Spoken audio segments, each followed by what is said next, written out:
Əmr ibn Əbdəvid xəndəyi açdı, gəldi, dedi ki, mübariz istəyirəm. Kim haqlısızsa gəlin cənnətə göndərim sizi. Demirsiniz, biz haqqıq gəlin. Bir nəfər yerindən tərpənmədi. Əgər orada o qalib olsaydı, hamısı ürəklənib töküləcəkdi və müsəlmanların işini bitirəcəkdi. Deyir, küfrlə iman üz-üzə dayanıb. Necə? Həzrət Əli durdu ki, ya Rasulallah, izin verin gedim. O pəhlivan, məşhur, bu da yeniyetmə gənc, cavan. Peyğəmbər buyurdu ki, sən otur. Neçə dəfə o çağırdı, gördü, heç kəs durmur. Həzrət Əli qalxdı ayağa, getdi.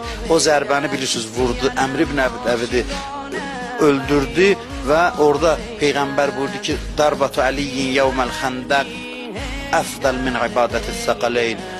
Əlinin xəndək günü vurduğu zərbə insan və cinlərin hamısının ibadətindən üstündür.